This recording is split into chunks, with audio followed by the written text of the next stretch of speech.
This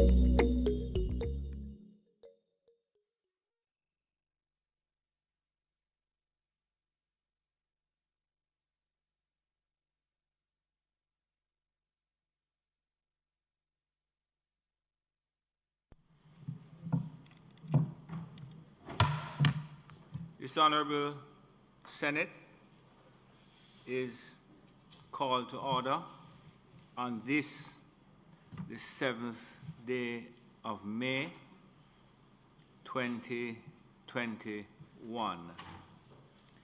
As indicated, before we commence the business of the day, we pay tribute to a former member of this Honorable Senate, Senator Ambassador, the Honorable Anthony Johnson, a member of the Order of Jamaica, who passed recently.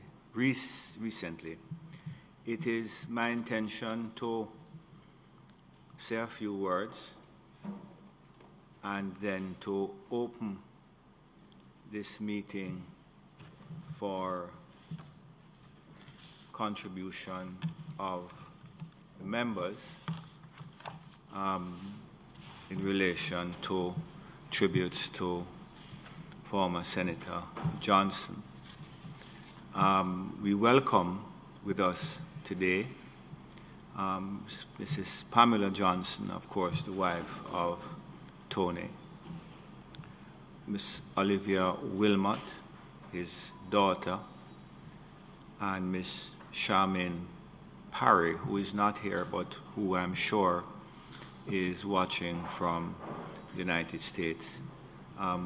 Both Pamela and Olivia are sitting in the chamber with us, and Alexander, his son, who is sitting in the gallery. So we welcome you all here this morning.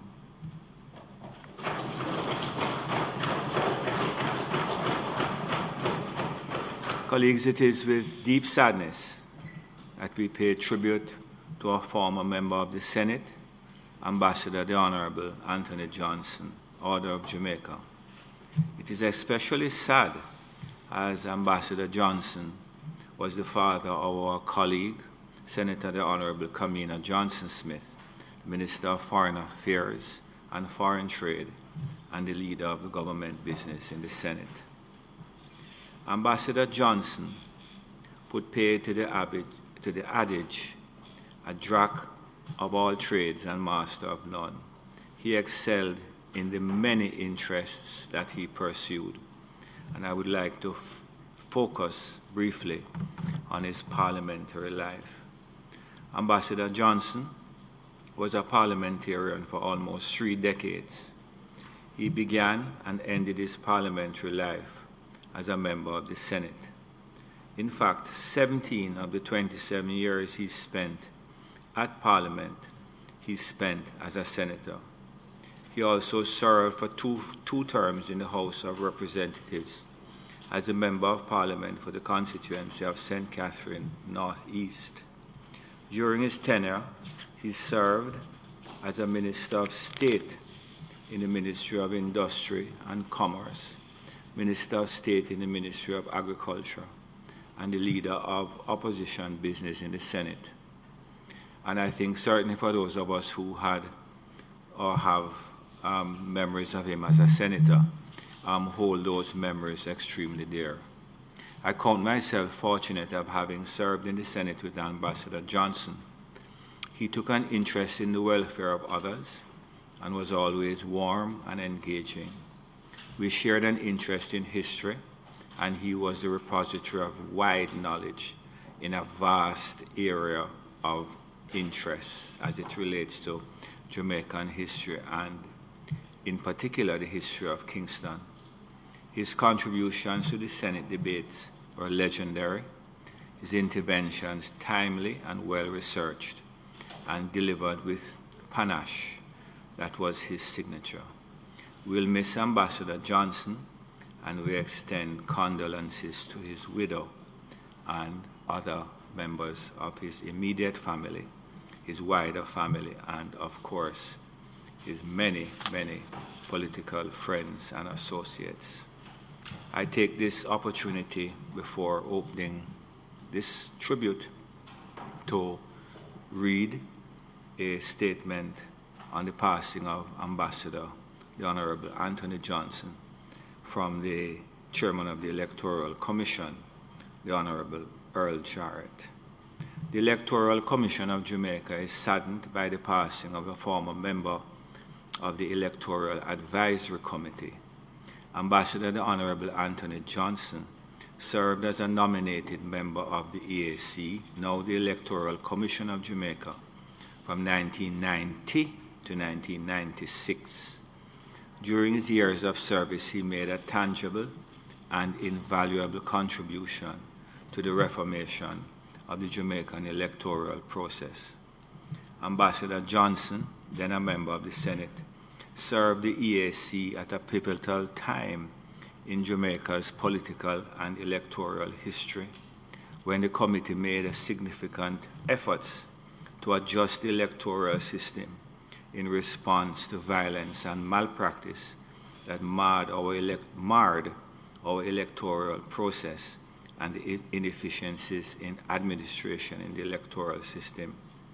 During his tenure, the EAC championed significant electoral reforms, such as the development of new and continuous registration system and the use of fingerprint technology to maintain an accurate voters list. Jamaica has truly lost a devoted countryman, a man of integrity who contributed boundlessly to the public and private sectors, as well as to academia. On behalf of the Electoral Commission of Jamaica, I express heartfelt condolences to Senator Johnson, to Ambassador Anthony Johnson's family and all his wider relatives and friends. Our thoughts are with you as you mourn this tremendous loss. I sign with Honorable Earl Jarrett, Chairman of the Electoral Commission of Jamaica. Thank you.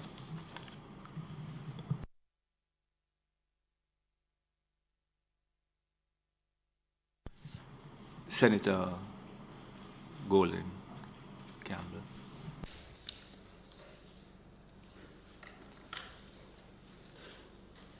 Thank you, Mr. President. Mr. President, there's much to say about the service and accomplishments of the late Ambassador Anthony Johnson, a private sector executive, Minister of Government, Member of Parliament in both houses, diplomat, historian, university lecturer, and writer. His endeavors and activities cover a very wide spectrum. You have spoken, Mr. President, about his parliamentary career, having served first in the Senate from 1980 to 83, and again from 1997 to 2007, and as a Member of Parliament for the constituency of North East St. Catherine from 1983 until re-elected again in 1989 and 1993. 27 years of service, Mr. President, to his country, which we all know he loved so very much. But, Mr. President, what struck me most in talking to persons who knew him well and worked with him over the years was how he related to ordinary people and how he made their concerns and interests his own. The plight of a single mother struggling to feed her children and send them to school was as important to him as a major World Bank project, which he was assigned to oversee. For him, improving the lives of people, empowering them to be able to help themselves, was the ultimate purpose and objective of everything else, including the World Bank project. He was someone who interacted with people in a natural way, and perhaps he bestowed those traits on his daughter and our colleague, the Honorable Kamina Johnson-Smith. I've often observed how natural she is in her interaction with people. I'm told that when he attended a church service, and it came to the part of the service where the members of the congregation would come out and greet each other with the peace greeting, that he took this to mean that he must hug and shake the hands of every member of the congregation and have a brief chat with many of them. And I'm told that often the pastor had to interrupt and escort him back to his seat so that the service could continue.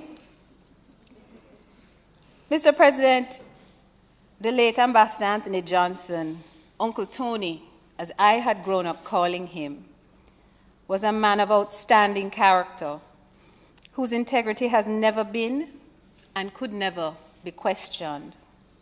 He has left a huge legacy of selfless service to the people of Jamaica that's being carried on by his daughter, in whom I know he had immense pride.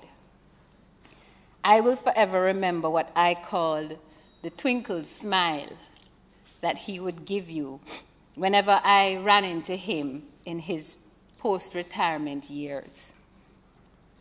I wish my friend, Senator, the Honorable Kamina Johnson-Smith, the happiest of memories of him and the entire family, the comfort and peace of knowing how loved he was and how appreciated he was. As you celebrate his life, may his soul rest in peace and may light perpetual shine upon him. Thank you, Mr. President. Thank you, Senator Goldenkamp. Senator Bunting. Thank you, Mr. President. Mr. President, I welcome this opportunity on behalf of the opposition to pay tribute to Ambassador the Honorable Anthony Johnson, erstwhile parliamentarian. Not because I knew him well personally, although we met on a number of occasions, but the period during which we both served in Parliament, I was in the lower house and he was in the Senate. So I miss some of the personal anecdotes that I've been hearing members sharing since his passing. But I continue to be struck by just the diversity of his contribution and the span of areas that he influenced and the organizations, the institutions, in addition to the national contribution he made in Parliament and in the public sector generally. But you wonder, notwithstanding his long life, how it was possible to be involved in so many endeavors. Private and public sector, academia, first executive director of the private sector organization of Jamaica. Second, one of the papers had it wrong. But I think it was during a very active period in the private sector organization. Senator, MP, minister, ambassador, high commissioner, journalist, economist, university lecturer, historian. And as I listen to the tributes in the House, I keep hearing of more and more areas that Ambassador Johnson contributed to. We often get up in this Parliament to pay a tribute to a former member, and I've said before, I sometimes think the few minutes that we give is insufficient to really properly honor and acknowledge the contribution. But I'm happy that in the case of Ambassador Johnson, the government found it appropriate while he was alive to honor him with the Order of Jamaica. And I am very happy for that. He was Jamaica's first council member of the Parliamentarians for Global Action. And he, in his own family, started the tradition of those families who have contributed through multiple generations to representational politics in Jamaica. The Manleys, of course, the Gallimores, the Pearts, the Pagans, and even the Cousins, who we now have young Lothan Cousins, whose father was a well-known councillor for the Hills Division. But there are not that many families, and truthfully, it is such a sacrifice for one generation and for multiple generations to make that sacrifice. It's something that I think we should acknowledge and be grateful for. Having myself served with you, Mr. President, on the Electoral Commission of Jamaica, I think we understand the pivotal role that the EAC played during that period in transforming the nature of elections in Jamaica. And I have the personal experience of my first election was in 1993, before most of those reforms had taken place. And it was an entirely different experience when I came back into representational politics post-2000 to see the tremendous amount of work that had been done and how it had improved and transformed the nature of our electoral democracy. As I have scrolled through the various stories and listened to the tributes, I am struck that there are quite a few things, experiences that Ambassador Johnson and I have in common, having served both in the private sector, public sector, then political representation in both houses, and EAC and ECJ. And it makes me understand why his daughter and I have such an easy rapport in terms of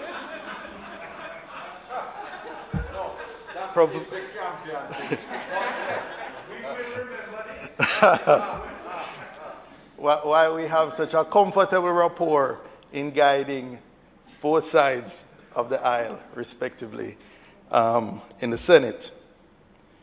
In the note I sent to Minister Johnson, which I suspect she confirmed that she hasn't had a chance to get around to yet, but I expressed my personal hope that the family is comforted by the knowledge that Ambassador Johnson was widely respected on both sides of the aisle and by Jamaicans generally.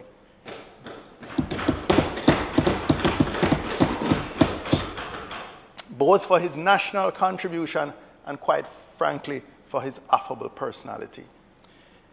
On behalf of the opposition, I extend heartfelt sympathies to his widow, Mrs. Pamela Johnson, the other children, all members of the family, colleagues, and friends. May his soul rest in peace and light perpetual shine upon him. Thank you.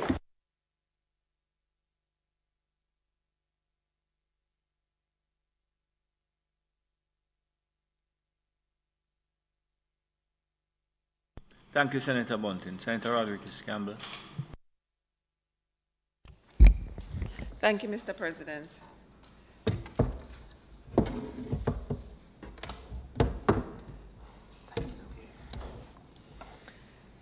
Mr. President, there's a book called I'm Thinking of Ending Things, written by author Ian Reid. In it, there's a line which says, I think a lot of what we learn about others isn't what they tell us, it's what we observe. People can tell us anything we want, end of quote. This is true, Re-Ambassador Anthony Johnson. His achievements and what he would say if he had ever chosen to speak of himself would not necessarily show you who the man truly was. A Fulbright scholar, a university lecturer, a diplomat, an author, a politician. Choose any of these accomplishments, but none would give the full picture of Anthony Johnson. He was so much more than any position he ever held.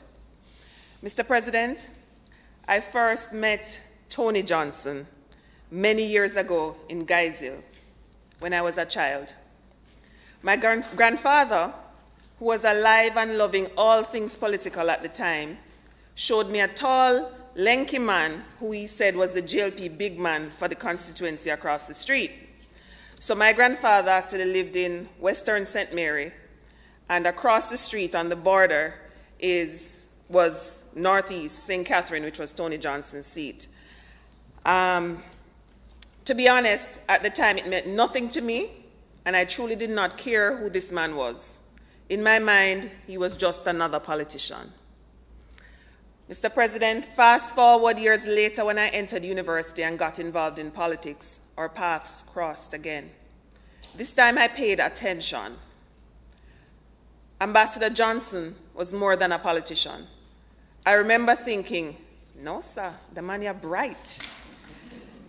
I felt this way not because he was showy or needed anyone to be convinced of his cerebral acumen. It was the meticulous choice of words and the depth of analysis, which sometimes flew above heads, that was the giveaway. He was never really trying to impress. His thought process itself would be a certain type of cross between impressive and dreamy. Fast forward again to 2008, and myself and Ambassador Johnson both served our country at our embassy in Washington, D.C. I remember someone commenting early in the game that we had an unusual ambassador. Not one who focused on flair or proving anything. What we got was a country politician who focused primarily on what he could do to help Jamaica. He had big ideas, some of which did not sit well with the career diplomats, but I was excited, and rightly so. Under his leadership, Jamaica hosted its first diaspora youth conference in the United States. We managed to pull off a feat that had previously only been an idea. Jamaican young people gathered in Florida and rocked our minds with ideas they had for this country. Several of those individuals from that inaugural meeting still work hard to this day to contribute to Jamaica in different ways. I also remember that no one rallied the Caribbean community like Ambassador Johnson for help for the people of Haiti after the devastating earthquake of 2010. The heart of the man, coupled with the style of a country politician, worked hard to raise funds and provide support for our Caribbean neighbor. Those are just two of the things that I could speak of that happened during his tenure as ambassador. But I know I only have a few minutes. You know, I've been wondering, how will his wife, Pamela, and children, Kamina, Charmaine, Alex, and Olivia, wade through, but more importantly, preserve the legacy of his writings? I feel as though there was never a time when Anthony Johnson was not writing a paper or a book or fleshing out a concept. So many ideas, so many thoughts, all from one man who loved his family and his country in the purest of forms. There were times I would go to his office while we were in DC to update him on something we were working on. But instead of briefing him, I spent the time listening to new ideas he had always had in his mind to help Jamaica in his capacity as ambassador. I will share two with you. And I'll share these two because they have not yet happened, and I'm hoping they will.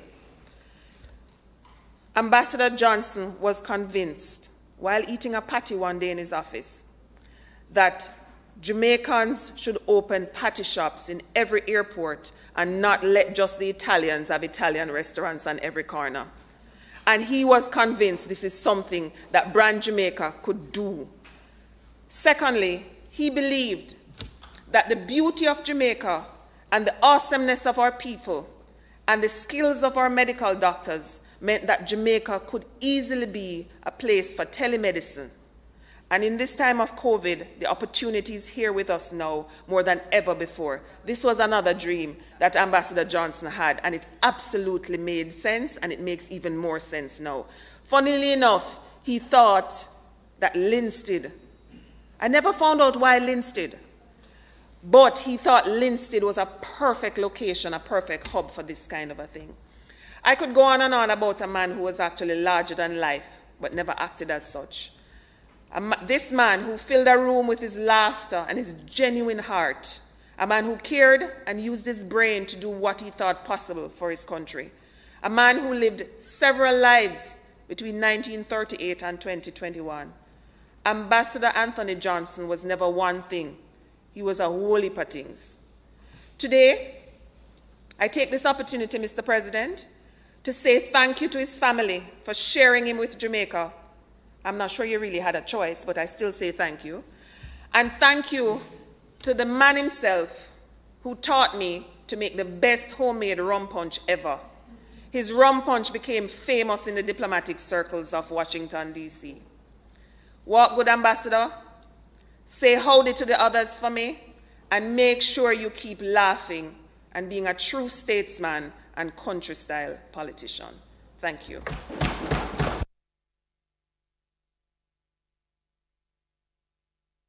Thank you, Senator Rodriguez Campbell. President Morris. Thank you very much, Mr. President. I rise to make my contribution and tribute to Ambassador the Honorable Tony Johnson, one who has served this country with distinction. Mr. President, this Parliament has been blessed with many individuals of varying character. And Anthony Johnson is one such individual. I served with Ambassador Johnson in the Senate for 9 years, between 1998 and 2007. And Mr. President, it was an interesting time and period in my personal life as a rookie to the Parliament, and so there was a lot to learn. And the breadth of knowledge, depth of knowledge of Ambassador Johnson was extremely tremendous. And at that time, I sat as a member of the government side, and when you listen to his presentation, you understand the extent of the knowledge of the man. And he could speak on any subject. And my partner who I sat with in the Senate, Senator Neville Clark, sometimes we would say to ourselves, why? I should only talk. And then when we consulted the information, we understand that this man had a good sense of the information that he was presenting in the Parliament. Mr. President, allow me to share a few anecdotes, personal anecdotes with you. You know, there was a time when we were sitting in the chamber and the debate was raging, and Senator Johnson was on the opposition side, and Senator Clark looked across and touched me and he said, "What's Senator Johnson sleeping off?" And I laughed at him because, as per usual, everybody believed that I'm seeing. So, lo and behold, the speaker ended, and boops, Senator Johnson jumped on his feet, and he could relate to every single word that was being uttered in the debate. And so I said to Senator Clark, "Well, boy, don't tell me that the man is sleeping again." Because that couldn't be a sleeping man who was able to follow the debate so with such clarity. But there was another situation which heralded my first entrance to the parliament, because I came in 1998 after the 97 election, and the results for West Central St. Andrew was inconclusive, and there had to be there was a ruling for a runoff. And at the election, there was a big headline that came out in the paper, you know, with Senator Johnson in a cafe bib.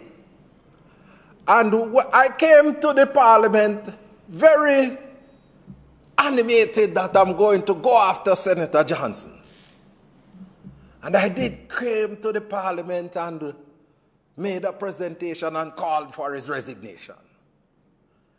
And I tell you, when Senator Johnson got up to respond, he said to me, "You come here and going down a blind path."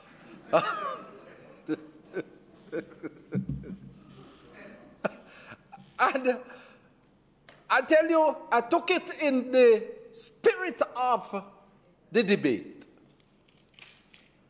And, you know, after we finished because it was on the motion of adjournment, and we went downstairs as per usual those days and had a long chat with Senator Johnson. He made sure that he came and sat beside me, and we had a discussion about what happened.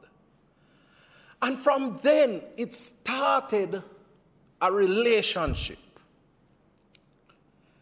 Because I never knew that he was a lecturer at the University of the West Indies, because it was the early days of my sojourn in the Senate, and he was teaching at the university, but I was in the Faculty of Arts and Humanities. That's where I did my first degree, Natalie. And so, you know, I never came across his celebrated course, Business, Government, and Society. And he told me of what he was doing. And after that encounter in the Senate, without any form of malice or rancor or ill feeling, every time there was a function at the University of the West Indies, or any public function that the Parliament had, and my assistant was not close to me when the function ends, this tall, towering man, I would feel his presence come to ask me, are you okay? Where is your assistant? And he would guide me to where he was, or something to that sort. But that caring disposition was demonstrated by Ambassador Tony Johnson. And, you know, I am deeply saddened at the passing of this outstanding Jamaican, one who has given selfless service to the country. And as the leader of opposition business said, we are very heartened that the country recognized his contribution to national development before his passing. Because too often we have individuals who sacrifice for this country, because his family will tell you that it was a sacrifice that he made for this country. And sometimes that sacrifice is not recognized and appreciated. But in this instance, we are very happy and heartened that the state has recognized one of our outstanding sons. And I want to extend, on behalf of the opposition senators, to the family, and especially Minister Johnson Smith and his wife, our profound condolences, and we wish that in this time of bereavement that you will understand that your father came and he made his contribution, and he has been called home to rest, and we look forward on that resurrection morning when the trumpet of the Lord shall sound and the dead in Christ shall rise first. I'm happy to know that he was a man of faith, and so we look forward to seeing him again in the earth made new. And it is incumbent upon all of us to make sure that we live that life, that on that great getting up morning, we will meet and see Ambassador Anthony Johnson again. May his soul rest in peace.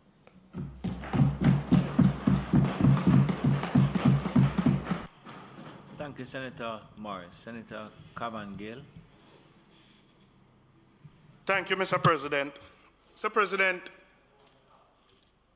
Senator Don Webby could not have been here today, and so he has instructed me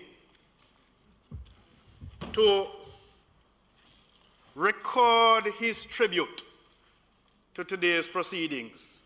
And this is one of the opportunities where the private sector would have asked the trade union, and the trade union is willing and is obliged. This is what Senator Webby had to say. Let me first convey my apologies for not being present to share in the occasion of today's important sitting of the Senate. I could not, however, miss the opportunity to say a few words about my dear friend, our late Ambassador, the Honorable Anthony Johnson.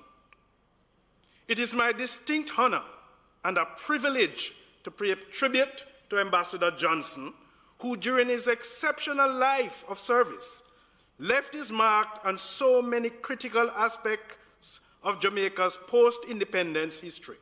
Statesman, diplomat, economist, university lecturer, humanitarian, in whatever role we knew him, and from whatever vantage point, Ambassador Johnson stood apart as an extraordinary Jamaican. He has left a legacy in both our public and private sector, to which few can compare, and so today we honor his legacy by remembering an amazing person who played such a special role in the lives of all Jamaicans. Although he began his multifaceted career in the public sector, Ambassador Johnson went on to make significant contributions to Jamaica's private sector, eventually becoming one of the founding members of the Private Sector Organization of Jamaica, along with founding President, the Honorable Carlton Alexander, who was one of my predecessors as Grace Kennedy CEO. Johnson and other founding members established the PSOJ in the 1970s, which for over 4 decades has served the interests of Jamaica's private sector. Ambassador Johnson stayed true to the vision of the PSOJ throughout his life and was an advocate for Jamaica's private sector. He believed strongly that Jamaican-owned companies could compete with the best in the world, which was something he told me a few years ago at a meeting of Grace Kennedy's stakeholders. He was also passionate about corporate governance and defended the rights of minority shareholders. Ambassador Johnson also believed strongly that the Jamaican private sector should be led by a Jamaican-owned business. In short, Ambassador Johnson believed in Jamaican business. Ambassador Johnson believed in Jamaica.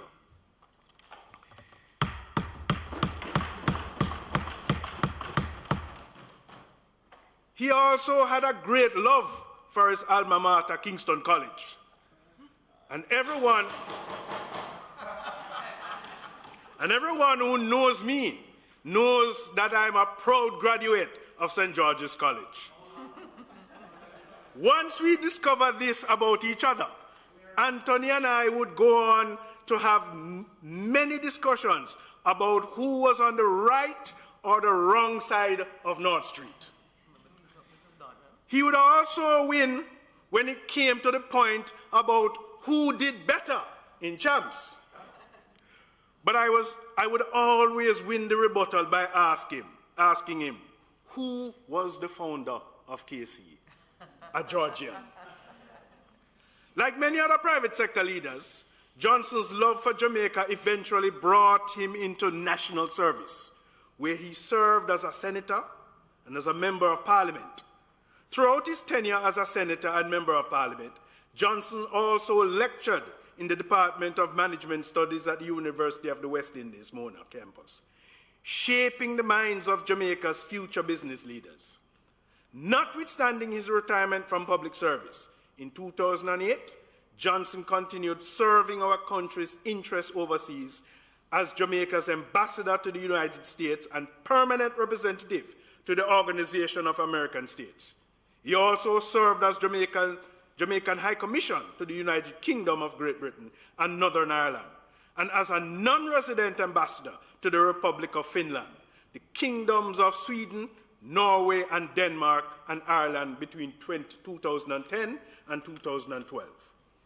That was during the period of my transition to becoming Grace Kennedy's CEO, and I recall during a business trip to the UK, being driven around by Anthony, who went above and beyond to ensure that I received a warm Jamaican welcome despite the grey cold of London. Over the years, Ambassador Johnson could go on to provide a lot of encouragement and support surrounding Grace Kennedy's expansion in the UK market, demonstrating just how much he believed in Jamaica and Jamaican businesses being on the world stage.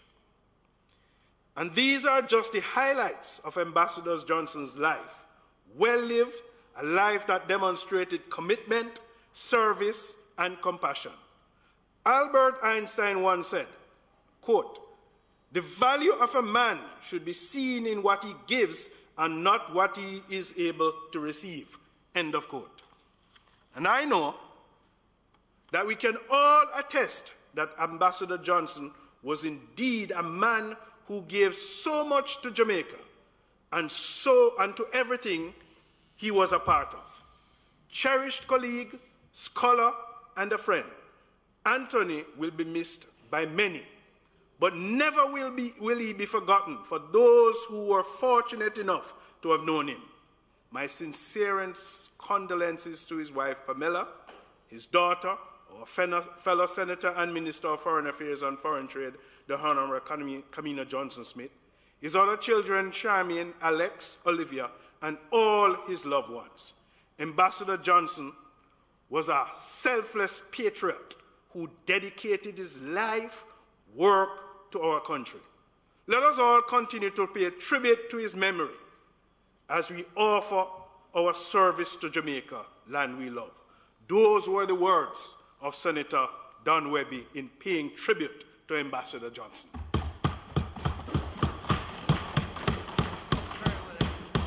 President, from my own words, Ambassador Johnson was a distinguished gentleman and a consummate servant of Jamaica who excelled in whatever he had to do. And I remember the first time meeting him at the BITU when I was a youngster, and he encouraged me to stay the part in the trade union movement. This was a man with a righteous laughter, very infectious. Even if you never got the joke, when he laughed, you had to laugh. And President, Senator Johnson-Smith, he had a special tie, a silk tie with Jamaican colors. And I always remember seeing him in that tie. And one day I told him, I like your tie.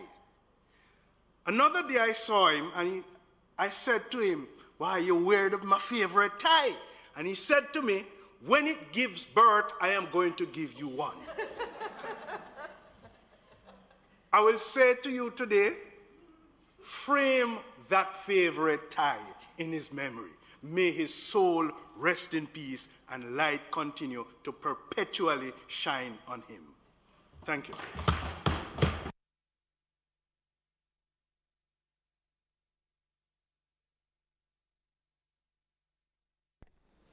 Thank you, Senator Webby.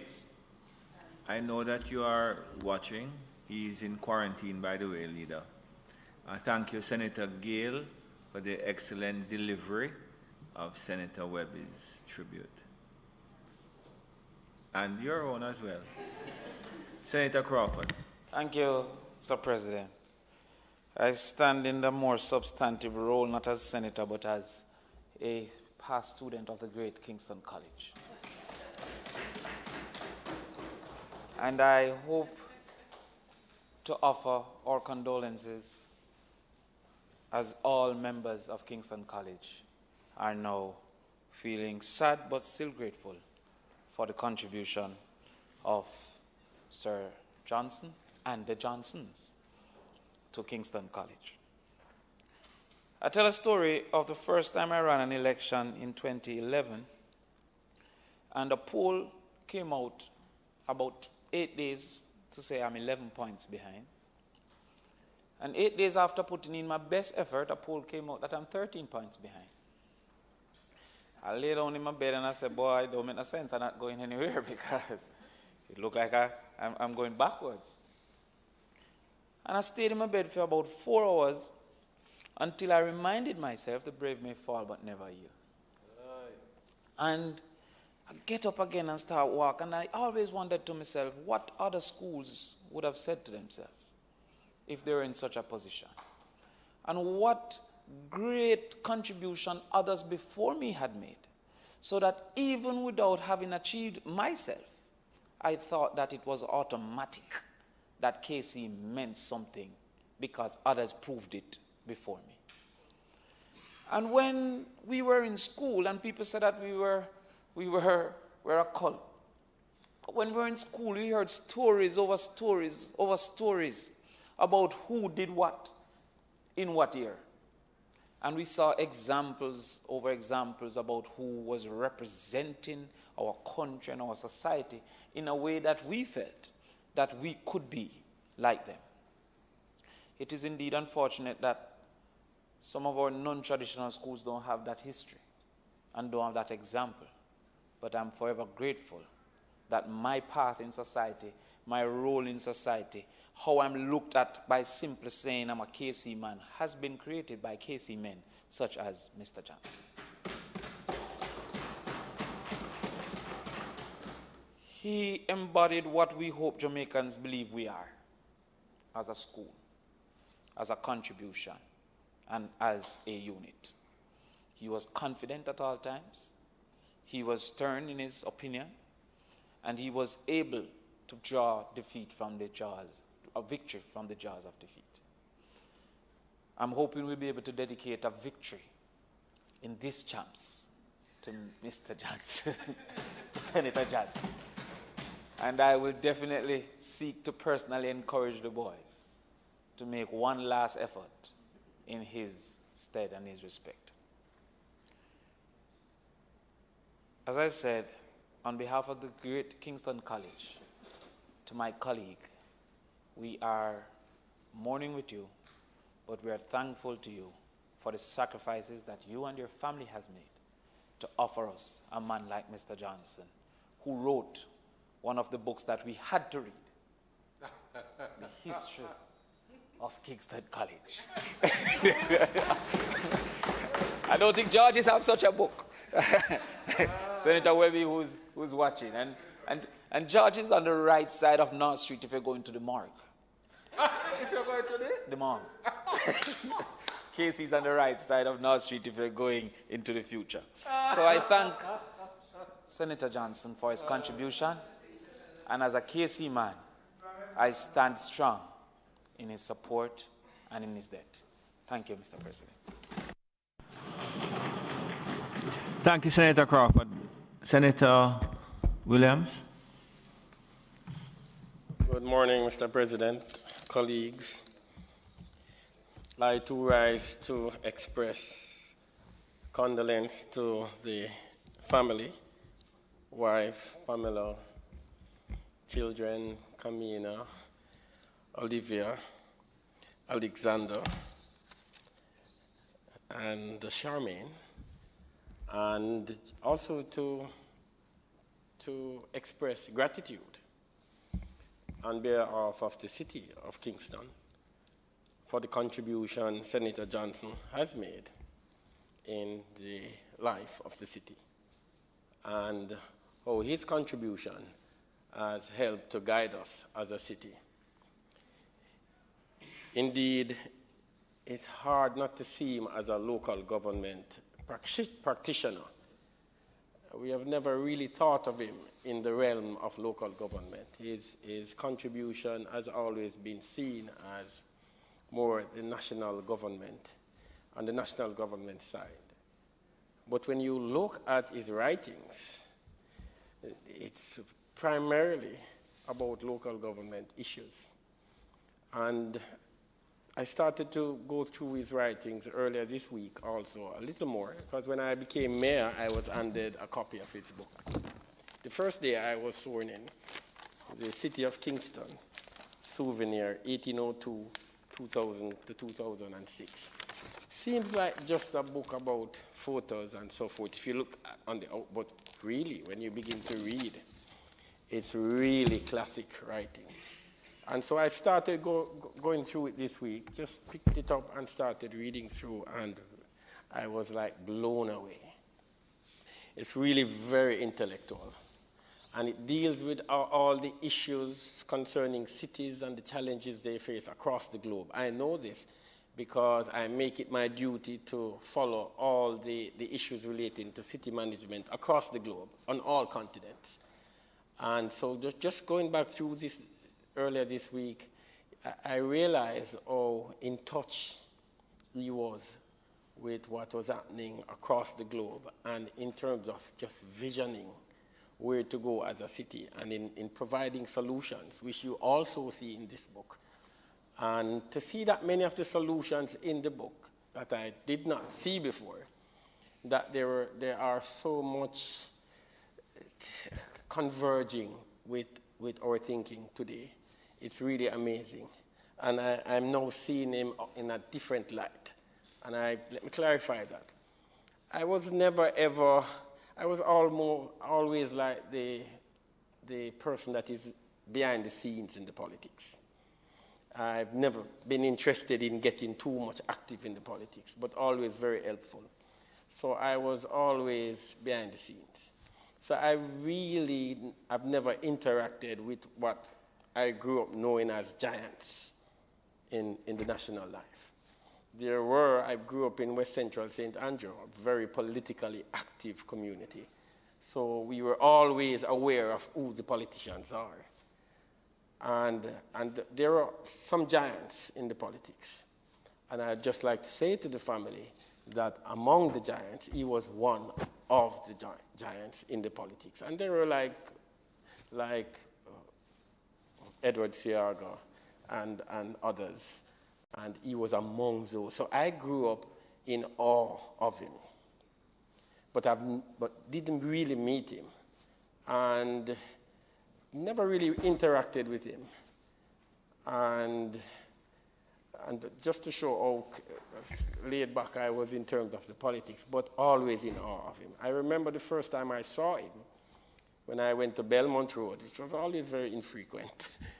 I was like, I couldn't believe it, that I was so close to someone that I grew up, holding in high esteem, like in awe, and just actually coming so close to the person. And Senator Johnson, I'm not just saying it because I really mean it. And because growing up in the politics of that era was really a challenging era for the country. And those men were seen from our standpoint as really giants. And it's across party lines, so I don't want to think that it's just JLP persons. Those are really across party lines. And now to come and to read his writings. So I did not interact with him in life, but now I'm really interacting with him through his writings. And because his writing is so heavily focused on local government issues, it's really, I think the interaction is really deep and deeper than some of us who are just at the national life level. And so I'm saying to the family, I really appreciate it. I really appreciate his writings and the books. I just like, before I finish, to just, if I am permitted, to just go through a few sections that, and when you read the book, and I'm sure Kamina and family members, you would have gone through the book somewhat, it's hard to pick out any section. It's really just capturing you. You're really engulfed in the book. So there are sections just outlining historical facts, and you find them very interesting. I've always said to persons that the history of the city of Kingston is an amazing history. And then when you read his writings, you see that. But then you move to other areas, like within the book, dealing with issues of culture, the economy, business, sports, entertainment. It's just that wide. And then looking at how you're going forward. When I read in it, even the issue, the very sensitive issue of moving from single-family residential homes to multifamily, even within his writing, that issue was already very present in his mind. And he was speaking about it, and as a major issue within the city, but also saying to us, this is where cities are going. And that, just reading it this morning, this part of it I read this morning was really eye-opening. So I believe I'm a new person in terms of just vision in the city and in terms of just contemplating on solutions. I'm a new person today, and I believe the city will be better off for it. And I certainly would say to all my colleagues in council that they need to read this book. I will also say to my colleagues in the Senate and in central government that they need to read this book, because a lot of what has to occur must be led by the central government, and it's really contained in his writings. So I like to just read a few sections. I find some very interesting parts of it. Okay, so I just look at his preface. It says, and I try and read very quickly, so you might not pick everything up, but just, so this is my third book on the subject of the capital city of Jamaica.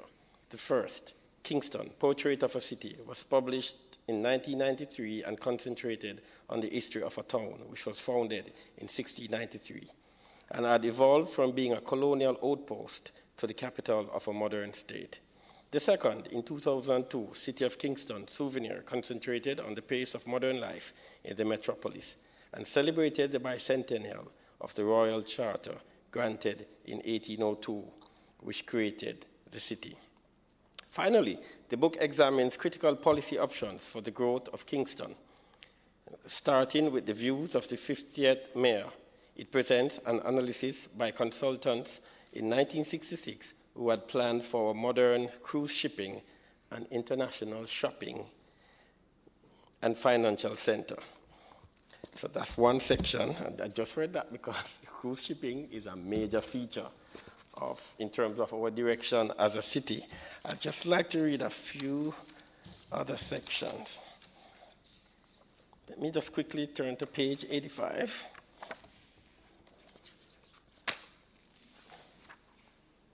Page 85. Okay, I skip a few. For much of the 20th century, Kingston, capital of Jamaica, was known to the world mainly as a British colonial outpost and a leader in the sugar and banana businesses. In the latter period, it was defined by the musical genius of Bob Marley and the clutch of world-class athletes.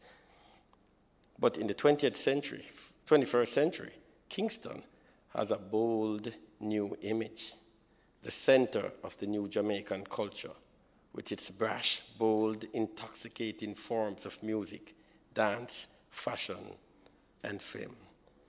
This Kingston continues to expand. The 21st century has seen a new globalized economy blossoming across the earth, with each country and region registering disparate symptoms of social, economic, political, and even military responses. Jamaica is no different, and one might observe 7 distinct trends in its 313-year-old capital struggles to find its place among the great cities of the Americas. This is important to me because part of the vision of the city that I'm chairperson of and mayor is Kingston, the pearl of the Antilles, the light of the Caribbean Sea, and a major player on the Latin American landscape. That's the vision we have for Kingston. And that vision is fully represented in this book. I find it amazing, seriously amazing. And it shows that sometimes you think that you are the owner of a vision. Like, we come up with ideas and we think, oh, this is my idea. But then if you read carefully enough, then you realize, really, it's not your idea.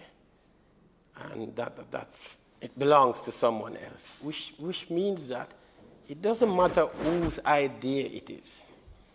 It is providing the path and pursuing the idea to its logical outcome. And that is very important for me. And so again, I say to the family members, the city of Kingston is really indebted to your family for the legacy of the writings of Ambassador Anthony Johnson. Finally now, I like to say a piece of history that is, maybe most of you know it, but I didn't. That Dallas Castle, you know Dallas Castle up in Kintyre? That was named after a Scot who came to Jamaica to live, and then had children here, and contributed largely to the coffee industry in Dallas Castle. But did you know that same Dallas family, that Dallas in Texas, is named after the same Dallas family? That Dallas Castle, the Jamaicans. And that the city of Waco, we all know that city, right? Yes, that city, as part of the founding of that city, were also Jamaicans who contributed lands. As a matter of fact, the founders of the Gleaner Company. And so the impact of Kingston on cities across the globe is immense, some of which I did not know. I owe it to this book, and I cherish this book. The final minute of my speech is that this morning, while I found it so interesting, it's like the convergence of many things for a greater good. I was going through the book this morning, and then when I don't normally get these text messages, that, you know what, I'm going to read the text message, because it's really important. It is how the text message came across to me when I got it. Please, no cameras, I don't want anyone to see who wrote it, but a colleague, a counselor, while I was reading this book. This is the message that came. Good morning. I trust you are well. Just blessing you up and wishing you a wonderful day. You know I genuinely want you to be larger than life. We can guess who sent that? No. The absolutely best mayor the region has seen, right? I know it is possible. You will be the mayor that mayors across the Caribbean region look up to. No, that's not the part of it that came. My response was like, we go about our daily business, not thinking about how great we're going to be. We go about pursuing the dreams and our commitments and policies, not really thinking about how great it will be at the end of the day. But what struck me about it was that this came at a time when I was contemplating on a lot of the views of Ambassador Johnson, a lot of the way forward. And this just came at the same time. Normally don't get these messages. So for me, it was like this, like the hand of God, a timeless God, a God that is not limited by time, but the hand of God is acting in time to create a glorious Kingston. And so that's how I got the message that at the same time I'm going through this book and seeing all the great ideas, even the idea about, I'm finished now, even the idea as detailed, no, the ideas are very detailed, and that's, I mean, even the idea about Barry Street and Tower Street becoming really main roads, connecting one end of the city, the downtown of the city, to the other, turning them into really fast-moving roadways to move people from one end of the city through the center of the city. And that as a solution, even Duke Street, and removing the on-street parking to allow for free flow of vehicular traffic through in and out of the city. Even that idea is so detailed as an idea. And that is so in line with the thinking, the current thinking. So again, I finish by saying, really, this is a good read for anyone. It's a good read for senators, a good read for central government ministers and cabinet members, because the city of Kingston and its transformation and the direction that it takes is very, very important to Jamaica. I say as I close, Jamaica cannot develop without the development and transformation of Kingston. Thank you very much, and much appreciation to you. Thank you very much. Senator Johnson-Smith. Oh, I'm sorry. Thank you, Mr. President. I was just checking if anyone else from the other side was going. I had to take the opportunity to add a few words. I grew up in Clarendon. I grew up on a farm in Clarendon. And there were certain national figures that always stood out in the mind. And we have heard of the many accolades of Ambassador Anthony Johnson. But I want to relate to what I connected with in my distant relationship with him, that I think a lot of young Jamaicans at that time saw in Tony Johnson. And for me, he was one of those males that you could see was a man, that you could see defined manhood, fatherhood, academic, public servant. And he was one of those persons who, before we knew the term multitasker, he was actually mastering it. And I wanted to just extend my level of gratitude to his family for the support that you must have given and the sacrifice that you must have endured to allow him to play the role that he played in all our lives, on national scales and international scales. Having lost my own mother, the one thing I will say to the family, and especially to the children, is live a life that continues to make him proud, and he will always be smiling and will always be alive. That's what I do. And to Pamela, I can just imagine you're hurt, but know that we're all giving hugs as we are to Camino. And I just want to say that one of the few times that I actually met him in my adult life, that immediate sense of care and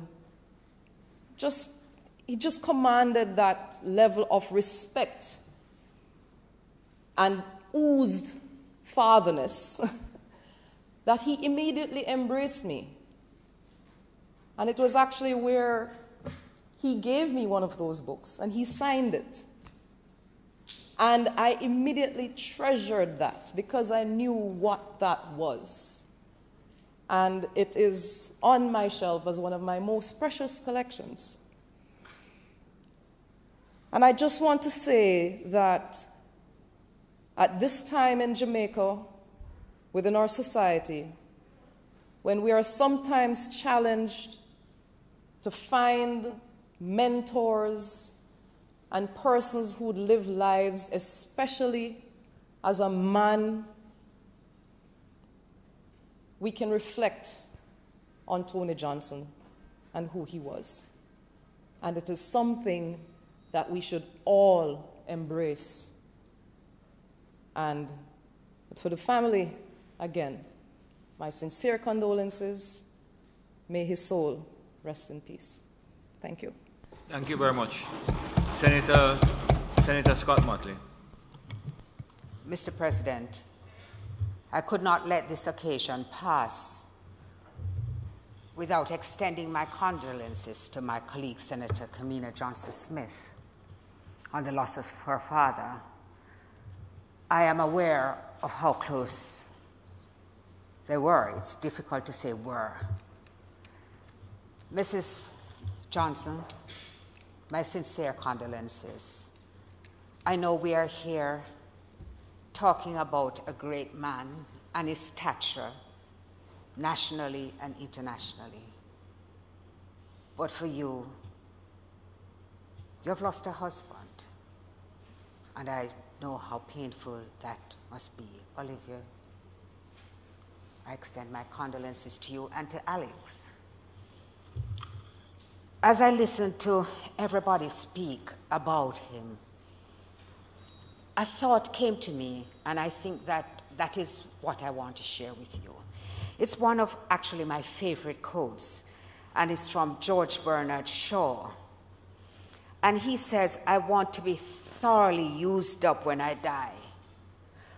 For the harder I work, the more I live. I rejoice in life for its own sake. Life is no brief candle to me. It is sort of a splendid torch which I have a hold of for the moment, and I want to make it burn as brightly as possible before handing it over to future generations." That is what your father did. He has left a tremendous legacy in so many areas that you can't even count them. Everybody had a different take on the impact that he made on their lives personally. Well, I loved him as a historian because I love the churches downtown, I love the architecture, I love heritage, the building up at Duke Street with the Widow's Walk, and he was just, could tell you everything about him. I know that you loved him differently, as well as admiring him. His life was well lived. I hope that the nation will find some other way apart from the Order of Jamaica to honor him. And certainly Casey will have to. And I pray that his soul will rest in peace, if it pleases you.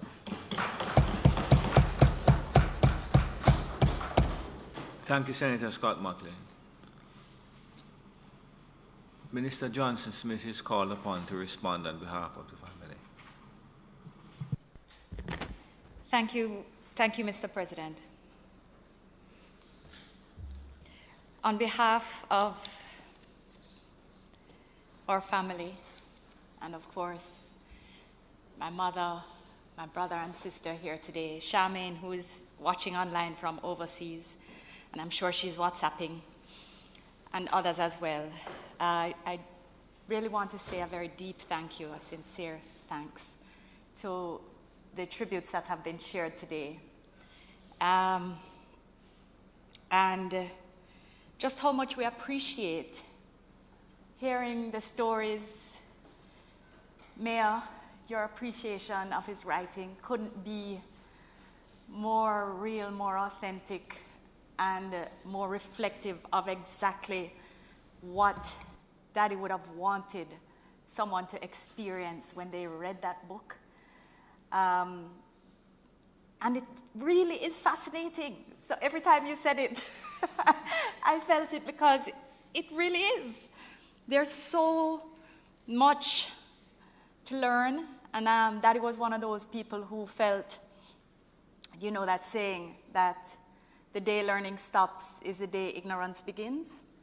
He just believed that every minute of the day was something to learn. And when you have read that book, you look at Kingston with different eyes. You see Kingston differently.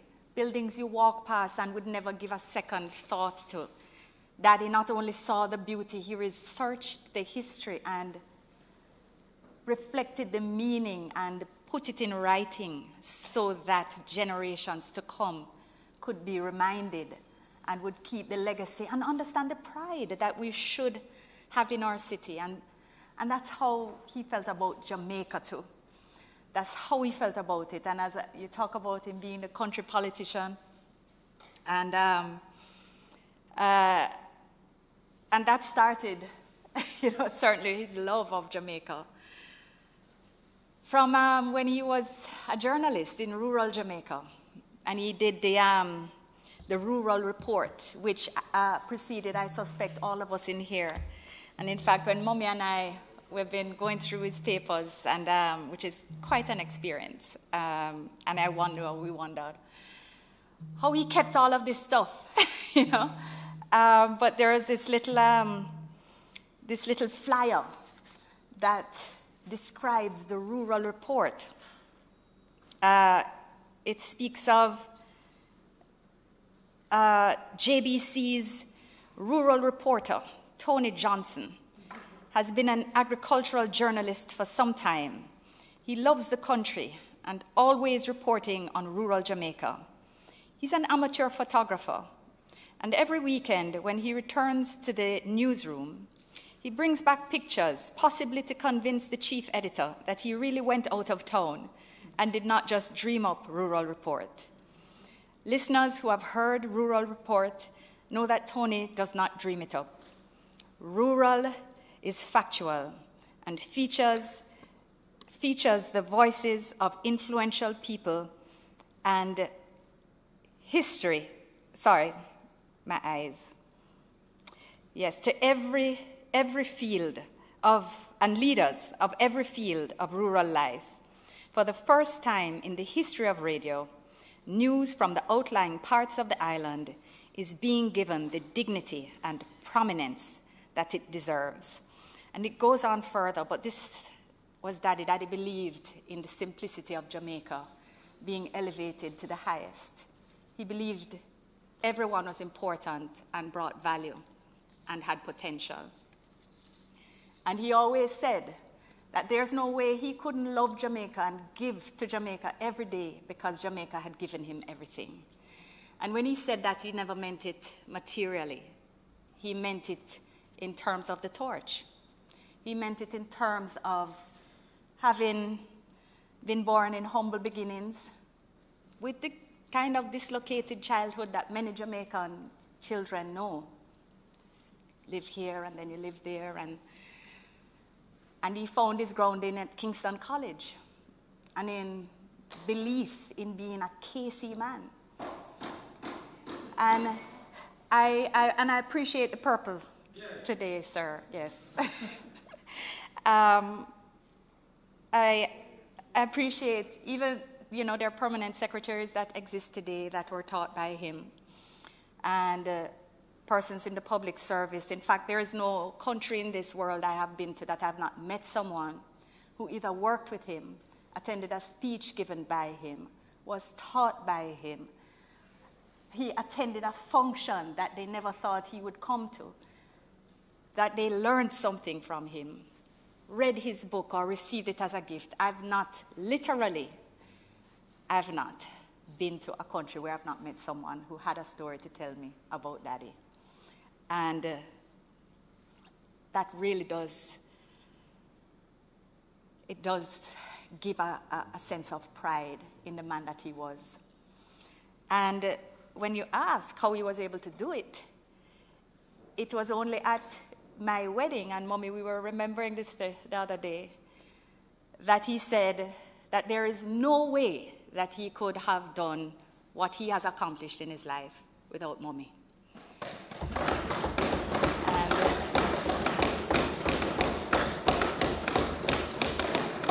And he was, in fact, calling on all of the politicians present, because there were quite a few at his insistence, that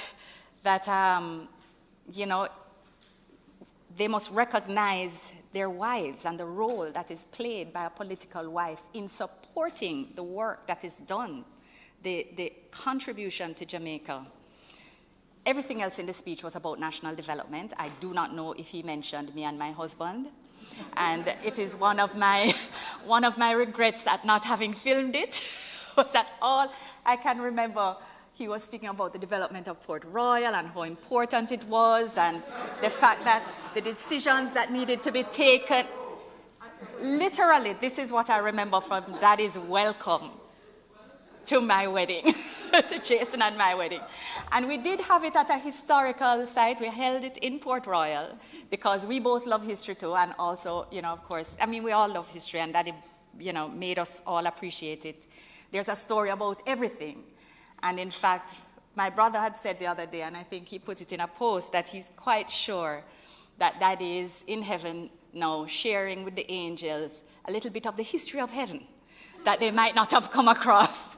Because if there is a little bit that they might not have come across, I'm quite sure he's the man who would have researched it. And as Floyd mentioned earlier, he would have gotten it right, because that was the nature of the man. But he lived by example. He set a good example for us and sort of, I think, subconsciously embedded in all of us same love of Jamaica, the same desire to serve in one way or another. Olivia is in early childhood. Issa was in the JDF and Justice of the Peace, and Charmaine studied sociology and psychology. And there's just an understanding of contribution that should be greater than self. And Damien, you would probably not know that, you know, even with the KC man who would be having his extra classes for disadvantaged youngsters on the weekend and stuff, it would be mommy who would be cooking the big pot of rice and the barbecue chicken and baking the cake and whatever. Yes, to make sure. You wouldn't have been one of them. You'd have been a high-performing young man doing all sorts of things. But to get them there, because, you know, if you're trying to reach persons who are lacking in confidence and lacking in, you make sure to have a comforting and nourishing format in which they come and then they learn. And so mommy supported him in all of that as well, in the best and most tangible, and those who have experienced it most excellent way possible. But we there are even greater things, maybe one day, but you know. But when it's very difficult to speak about it because there's so much, and I won't try and cover everything, although I do want to do him justice.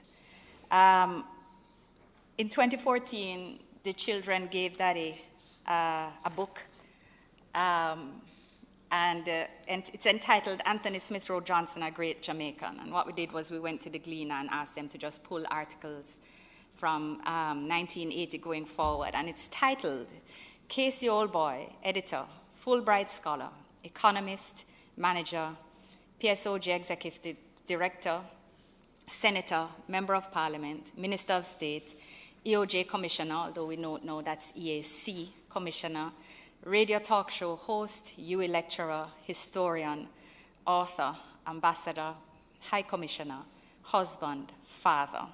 So we had forgotten journalist, we had forgotten grandfather, and I think I heard another one today that I may have left out, but I think we did our very best. And it has articles, you know, about things that he said. There's an article, Technology is Key, says Johnson. And he speaks about the need for, that the country, he says, Mr. Johnson told his audience that the country not only suffered from social and economic decline, but also and most importantly from the inability to take advantage of important breakthroughs in tropical technology which occurred during the decade. He reminded them that its technological breakthrough for the development of the country were the areas in which they should concentrate and that they should keep up with developments in their respective fields. And this was August 2, 1980. He told people, Johnson tells employers to look after their workers. He says, he made reference to the country's national debt, which he said stood at $2 billion, and pointed out that the drain of skills, breakdown of discipline, breakdown in the operations of some public facilities, and crime have made it difficult for them to see Jamaica producing a reasonable standard of living for people in the near future. However, he suggested that the real asset of the nation, not bauxite, not whether or not there is oil, the prime asset upon which any system could operate was its people. And he spoke about, he was responsible for the signing of an agreement between CARICOM and the Inter-American Institute for Agriculture in the US, in the OAS, and there's a picture of him with the then president of Uruguay. And I'm not going to go through the whole thing. It's a wonderful picture of him and PJ Patterson, who wrote us a beautiful, beautiful handwritten note sharing some of how their paths crossed as young men and subsequently in public life. There's an article about him calling for the abolition of stamp duty, saying that computers and such the like have solved the issue of document verification. What is the need for it? It increases the cost of business. Articles about the history of the Shipping Association that he wrote, and a Senate motion for a 10-year rescue plan for the banana industry, where he and Norman Grant were featured. And it says that the amended version took some of the edge off the implicit criticisms of the government's handling of the industry over the last decade, making it palatable enough for its members to support the opposition initiative. Senator Johnson took this in stride, conceding that it was better to have a watered-down text if it achieved his ultimate objective, a detailed examination of the issues affecting the industry and a plan for its restoration. And I must say that I believe I have repeated that experience where we have to go through a negotiation process, but the goal of getting an effective motion through is what's important. In the OAS, he promoted Marcus Garvey and had a lecture hall named the Marcus Garvey Hall of Culture and a plaque erected, and he single-handedly secured the fundraising to have it erected. And of course, Dr. Julius Garvey was present for the unveiling together with the then Secretary General of the OAS and other dignitaries. Just wonderful things. He had the declaration made in Washington of August 9th as Jamaica Day. And there's a photo of him with then Mayor Fenty receiving the declaration on behalf of Jamaica in recognition of our 47th anniversary of independence. And many articles about the Jamaican economy, calling for the extension of the CBI, the Caribbean Basin Initiative, which we just called for the extension of again just 2 years ago because it is of such continuous importance to us. But all of these wonderful things, we will have to see how to preserve. The old boys, yes, have already raised to me that the second edition, which is one of the things he was working on, an update of, that we will support its completion. And so we will work on that. And the Thanksgiving service for his life will be held at the chapel. And, but we will speak further of other arrangements in due course. But there is much to share, and I will share perhaps in another forum. But certainly, as Minister of Foreign Affairs and Foreign Trade, I never tire of hearing his examples of his experiences in the diaspora, because the same hymns and stories that he took to his lecture theatre at UWI, which I continue to hear about as well, I know we all do. And, you know, when we were, back then, when we were students, you know, it was, you know, it's just not cool. It just wasn't cool. But hearing about the stories now and how engaged people were, and they never took notes, they didn't have to, because the way he related matters, they stayed in your head, that, you know, they would put his name on flyers as the guest speaker, just so that people would fill up the room and then they would apologize for his absence. And he never argued with them about it because he had never been invited in the first place. But they knew he was the pull that people would come once he was speaking. Yes. But he used to encourage the diaspora to start businesses. He said Jamaicans, like anyone else, should be starting businesses, not just working for people, but build businesses in the diaspora, and that message continues to resonate today.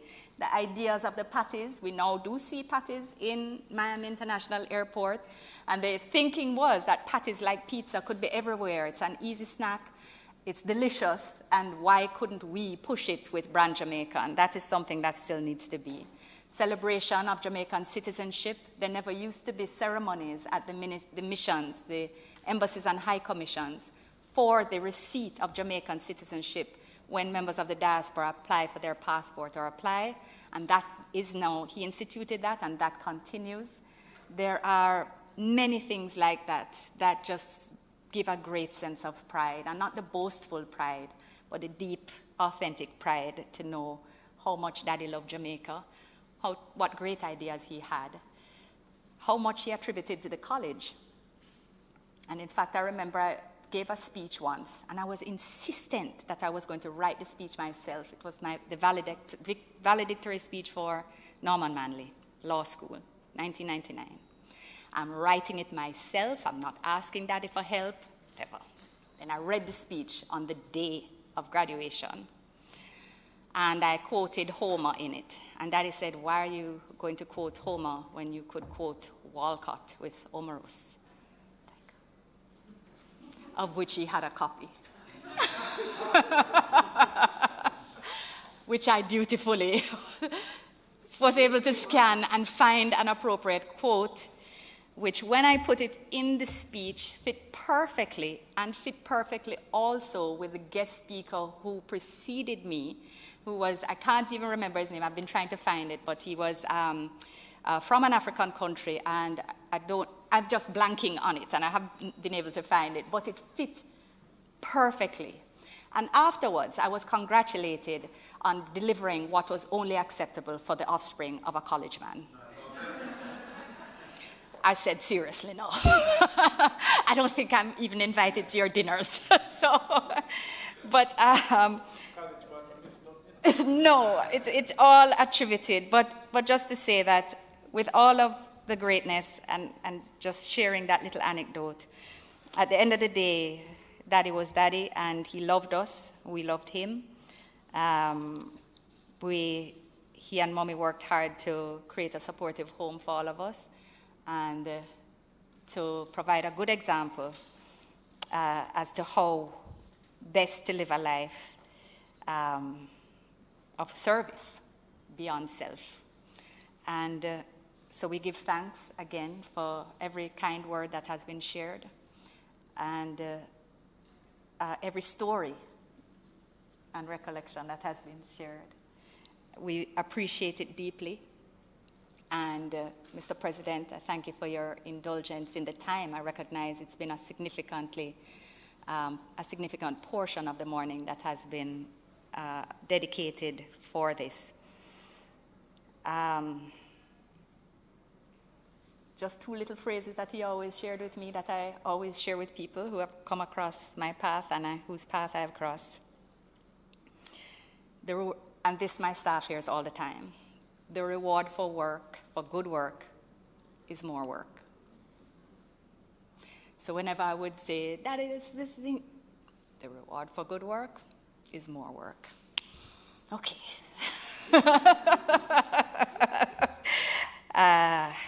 There's a problem with this, or time is longer than rope. It will work itself out. Time is longer than rope. And then whenever there was a controversy, and thankfully there have not been too many of those, but he would share that, he'd say, honey, there are always people who thrive on problems. That's the word, problems, and not happy unless they're involved in some controversy or some problem. He said Jamaica has a long list of problems to fix. You don't bother yourself with those people. You pick your things that you're going to work on and you focus. There will always be room for people who do the work. And I tell people that all the time. There is always space in any organization, in any political space, in any private or public. There's always space for people who do the work. So when I say right foot in front of left, repeat, that's the spirit I take. The work. It always was that conversation. So I share that with you for what it's worth, because I've always found many different spaces in which they help me to orient my head, and persons who appreciate hearing the little points as well. And I thank you again and give thanks for his life, and thank you for your time and indulgence in listening to me speak about my father, Ambassador Honorable Anthony Johnson, OJ, and on behalf of my family who is here today with me, we thank you.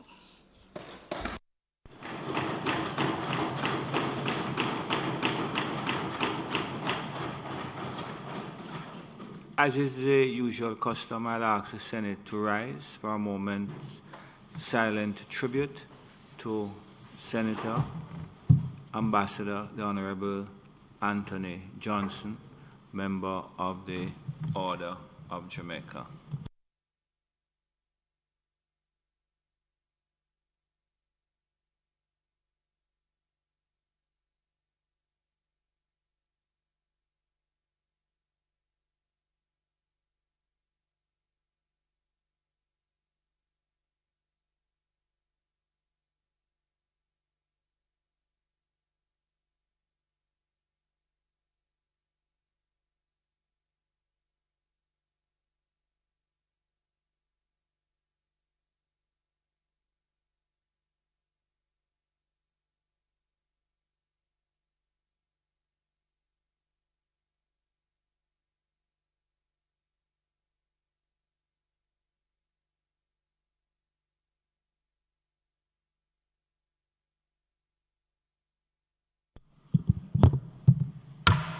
May his soul rest in peace and light perpetual shine upon him. I wish to thank all the members of the Senate who contributed and who participated in this tribute to Senator Johnson. Senator Hill, could I ask you to, Senator Hill? Senator Johnson Smith, I think you're going to see a parent, so see a moment.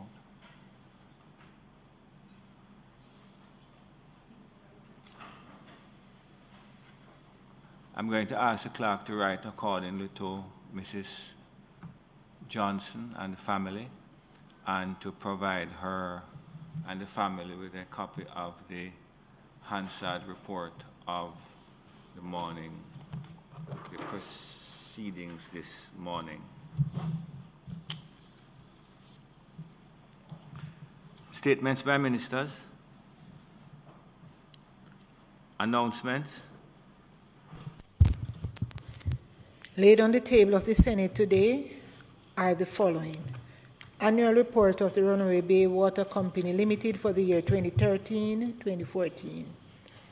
The Public Procurement National Development Project Montego Bay Perimeter Road Project Order 2021 under the Public Procurement Act, and the Independent Commission of Investigations First Quarterly Report 2021 entitled Special Investigation Incidents of Searches by Law Enforcement January to March 2021.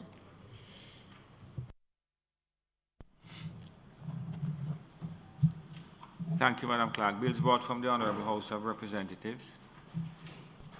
The following is a message from the Honorable House of Representatives and its Speaker.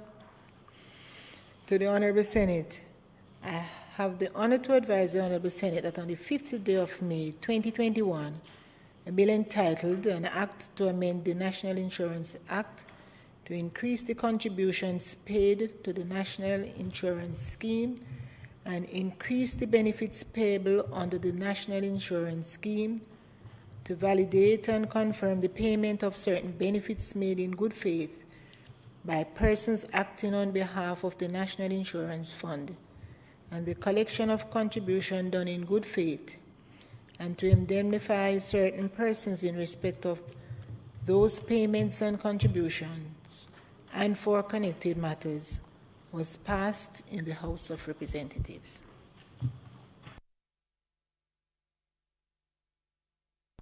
Signed, Marissa Dalrymple-Filbert, MP, Speaker of the House of Representatives.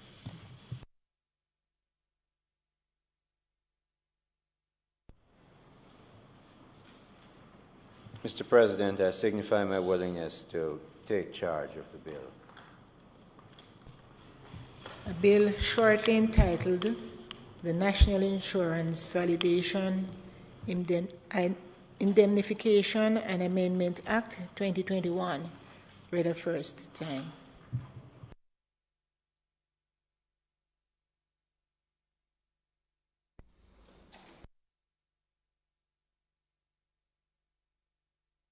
Mr. President, I beg to give notice of second reading of the bill. Thank you, Minister.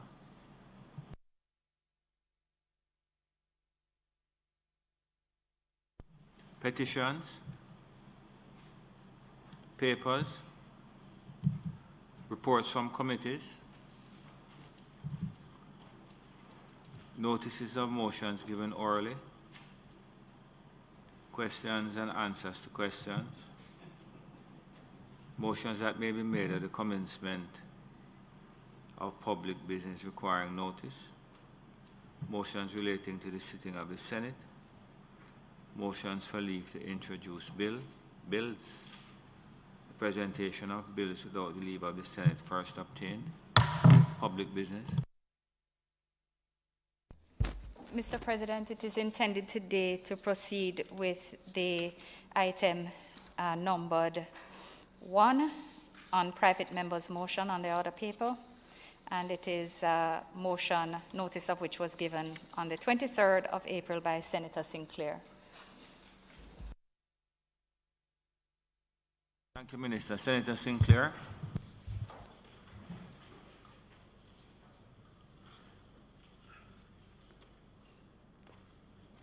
Thank you, Mr. President. Mr. President, with your brief indulgence, and before I get into the meat of what I am here to do today, I sat and just reflected on, well, I've been doing it from last week, actually, in respect to an event which occurred in Spanish Town. And because I'm a practitioner in the local government, I just wish to make a comment on it. We saw what was could be described as a dastardly act, where a gentleman was placed in a pit 55 feet deep. And the gentleman who has been named by the public, he has gotten a lot of media attention about his experience and so forth.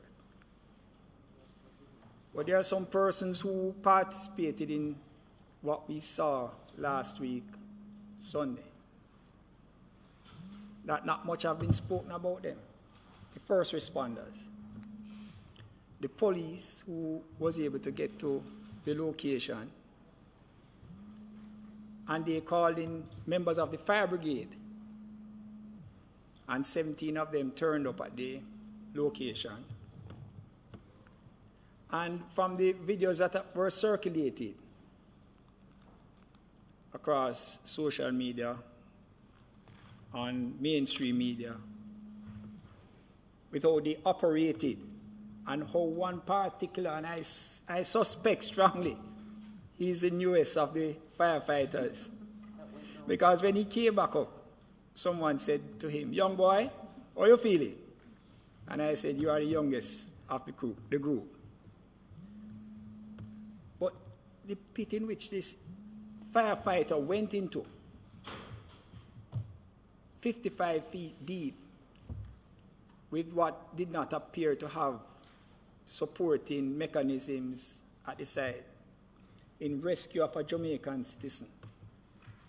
I said, that man is a brave, brave firefighter.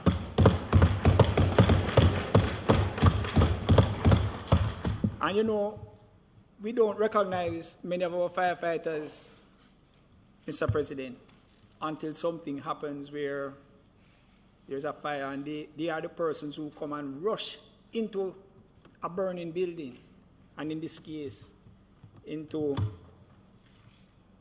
a deep pit in rescue of a Jamaican citizen, 55 feet, not knowing the difficulties that would have existed there.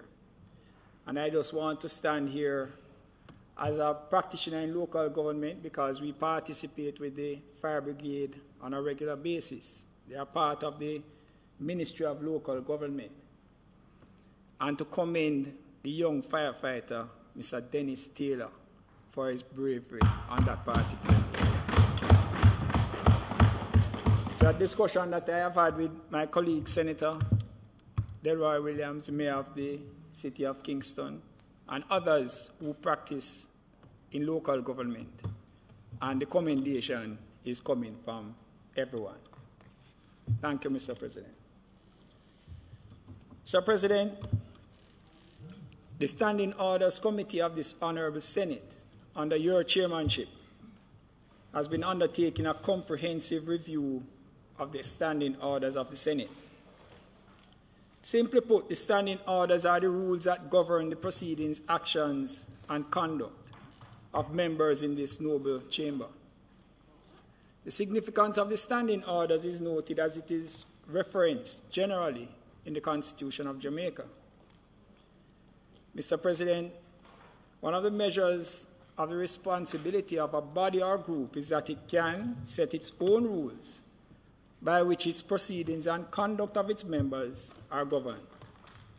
This body of people, called the Senate of Jamaica, should exemplify that we are indeed a responsible group. Mr. President, it behooves us, having made the rules, we must do our utmost to live by them in all we do and what we say.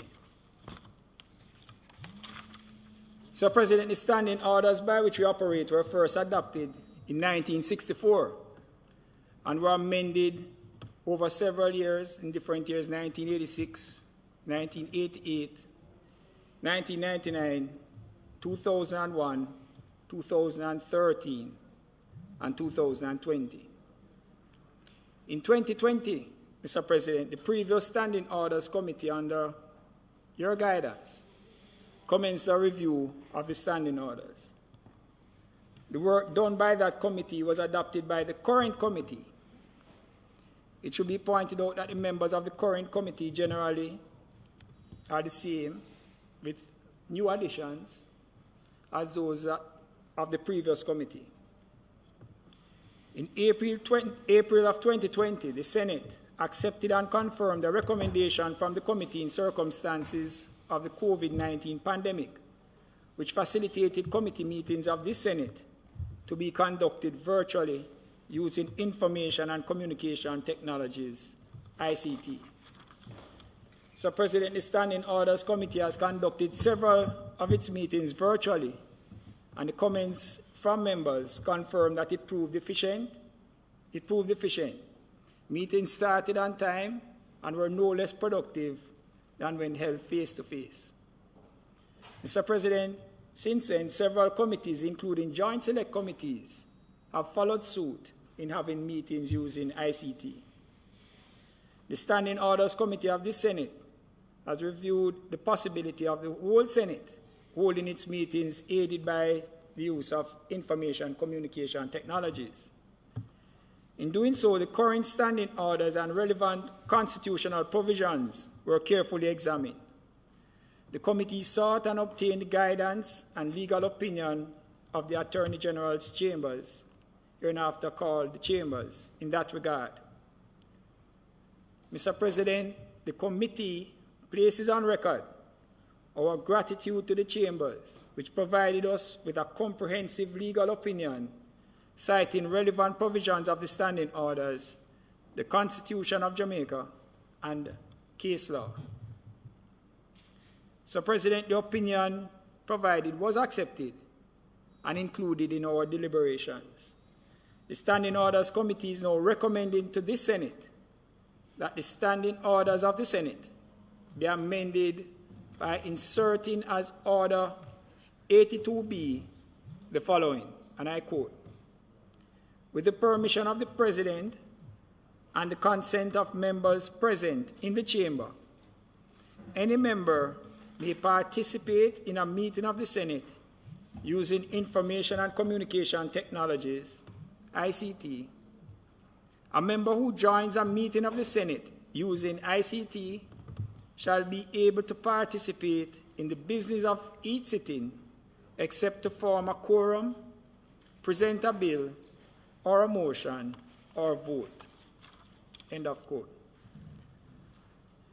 Mr. President, this provision should prove useful in that members who for one reason, and when I say reason, good and accepted reason, or another, cannot physically attend in the chamber, will still be able to participate in a meeting of the Senate using ICT. Today, the crisis is COVID-19. Tomorrow, it may be some other pandemic or crisis, circumstance, or unexpected emergency. For example, flooding in one part of the island or the next, or a member being off the island on parliamentary or government or official business. With this provision being included, the member would still be able to participate and contribute in the manner provided. So, President, the provision is tailored to prevent abuse with inclusion of the words, "with the permission of the President and consent of members present." Mr. President, I must also highlight that regardless of this provision, a quorum of 8 must still be physically present in the Senate chamber to include the President in order for there to be a meeting. Mr. President, the participation by ICT has its limitations. The member who does so cannot contribute to forming a quorum, nor can they present a bill or motion, nor can they vote. These limitations ensure that the recommendations remains consistent with the relevant provisions of the Constitution of Jamaica. The participation by ICT will be recognized as full participation insofar as the member who participates using ICT shall receive his full benefits as if they had attended the physical sitting. Mr. President, participation by ICT requires members to follow certain protocols, which I will highlight. The members must be seen. The video link must be established.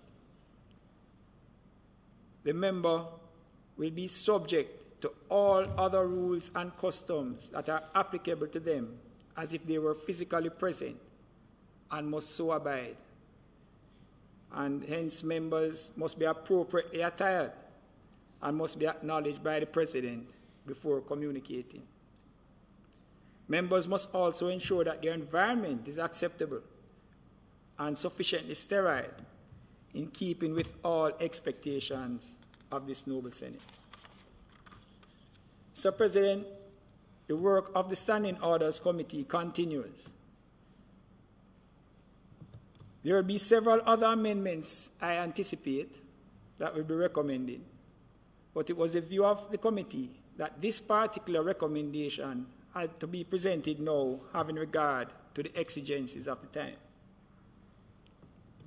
The need for this review, which is being undertaken, is patently obvious and was even further highlighted by the leader of government business on April 23, 2021, when she pointed out that bills could be considered properly laid once circulated by ICT.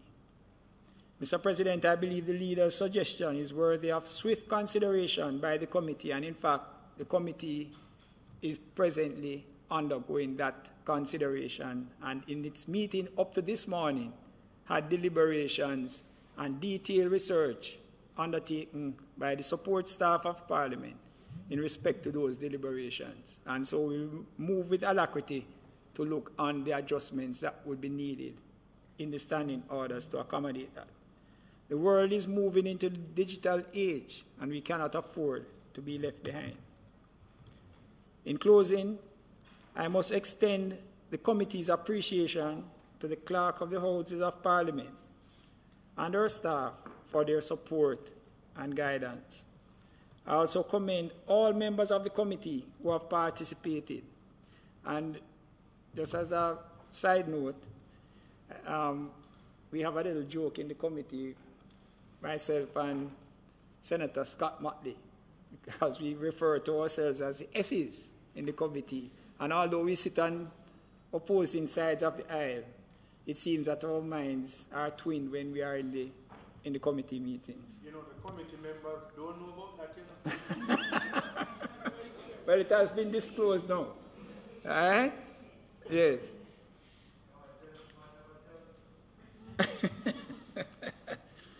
And I'm speaking of something that is good, Senator Bunting. Something that I can expose to the world. The attendance record has been very good, and the public who we serve will feel that they have been well served, I do believe. Mr. President, I invite members to make their comments on the motion that is before you. Thank you very much.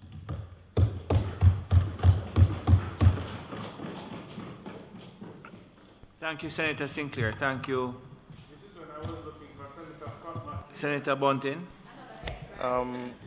Thank you, Mr. President. This is not a controversial matter. The opposition supports it. I would just point out that perhaps we have to examine the provision for audio-visual facilities so that those members who are participating remotely can be fully appreciated by the members in the chamber. So I didn't hear Senator Sinclair speak to that explicitly, but I think for this to work in the most effective way and to allow the members who are making a contribution to the debate, because as I understand it, even if they can't vote, they can still make a contribution. So to make that contribution as close to those who are here in person as effective as those, or as close to being as effective as those who are here in person, I think it would be useful if we had some sort of screen that we would have them up on so that you would see the person. In fact, you'd have not just a audio, but you'd have an audio-visual representation of the member. So with that small suggestion, I would signal that the opposition supports these amendments. Sorry.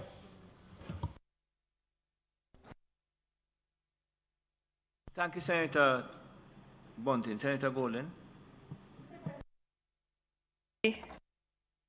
I too am going to be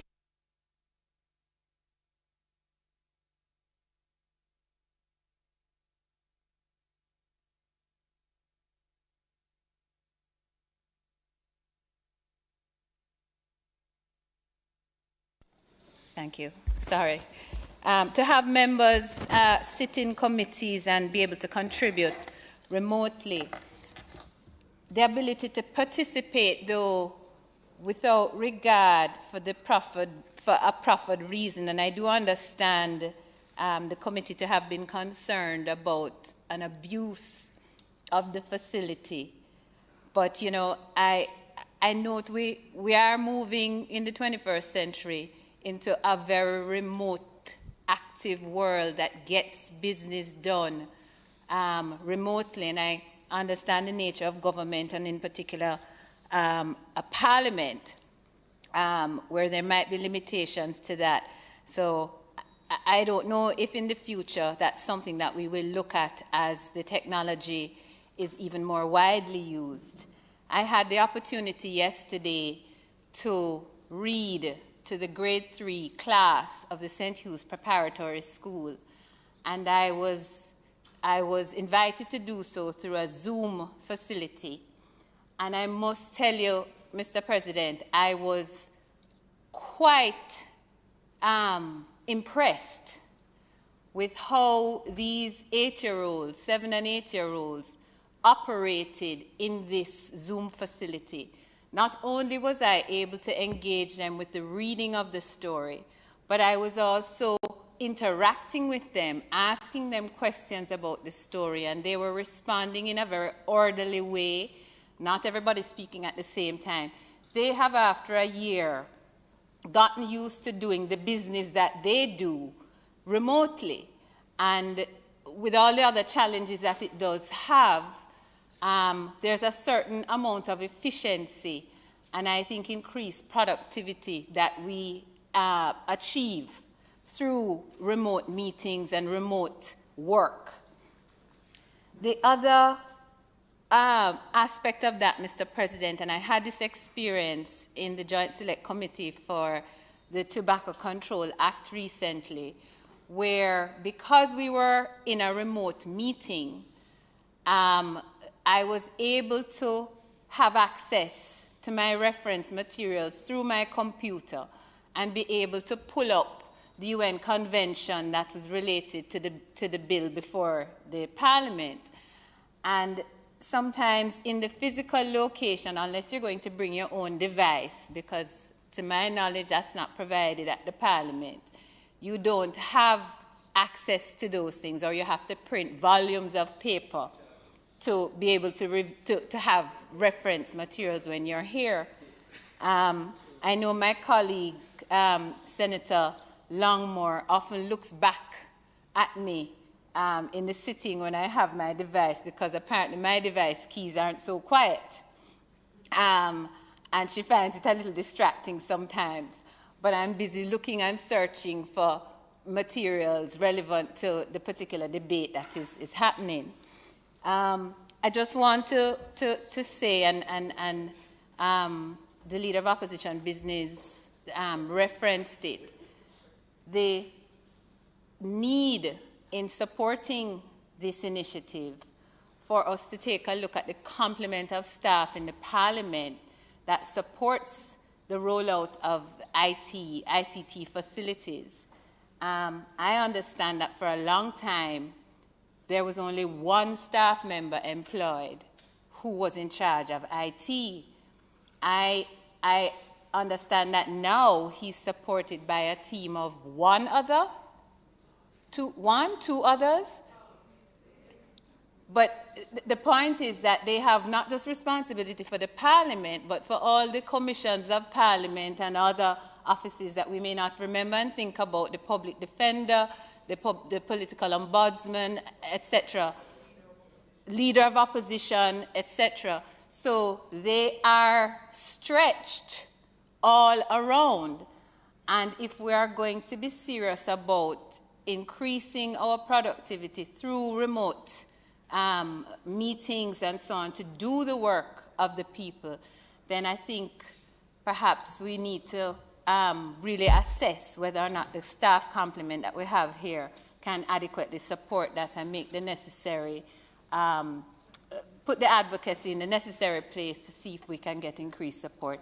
Those are my comments, Mr. President, and I wholly support this motion.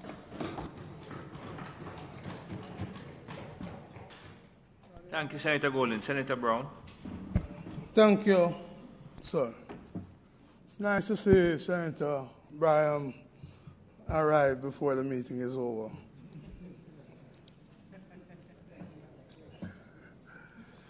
Mr. President, the Leader of Opposition Business have stated our position. We're in support of this motion. But I agree also with Senator Golden Campbell that the staffing of the Parliament need to be looked at. But not just the staffing of the Parliament, but the compensation that we pay to them. I know I've gotten into trouble in the past for saying that their compensation is too small, too little. Much more needs to be done for them at all levels, not just at the technical people, at all levels of the Parliament. and I share that. I share also, Senator Sinclair, your praise for the firemen, some of whom are my union members. I share the praise for them because it happened in a week that they celebrate International Firefighters Day. I share it also because the point you made is just why the 2.5% would not be enough. Having taken those risks, and you said the same thing for the nurses and the doctors who are part of the front line. I saw a report recently where in 1 month of this year, more nurses left the service than all of 2020. So that there's a compensation crisis we have among all the other crises, and we need to do something for them. President, 2 final issues. 1, the resolution that we're supporting says all the benefit.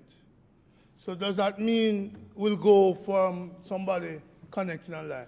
So if Senator Allen, not Sinclair, Allen is in Mobile and she logs on to a meeting, does that allow her to claim travel? Because that seems to be all of the benefit. I'm not opposed to the motion. I'm just saying we just need to look through some of what was said.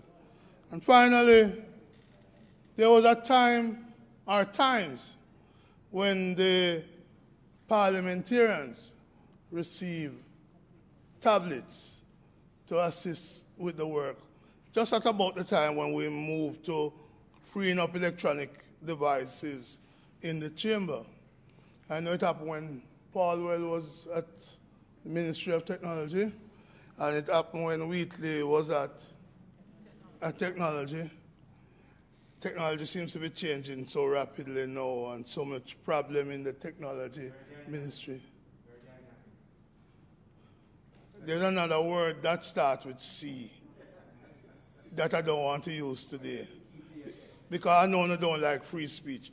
But Chairman, all I'm saying is that Senator Golden Campbell raised the issue, and maybe consideration needs to be given to assisting the parliamentarians with the necessary means of things. With that, I support it, sir. And I hope we could finish before 1:30 today so that the minister doesn't have to raise the 120. It's my birthday, and I'm going out to celebrate it. So I hope we finish early. Minister, my personal condolences to you and the family. I've said it many times, despite our disagreements, and there will be many disagreements in this Senate. We're one family, and we mourn with you the passing of your dad. May it please you, sir. Thank you very much. Members would have noted that Senator Brown said it was his birthday. My God, congratulations. No, I have to say, the reason why I say my God is that Senator Brown and I were at school together from we were 12, you know. So as he celebrates a birthday, so I recognize that I am also moving on.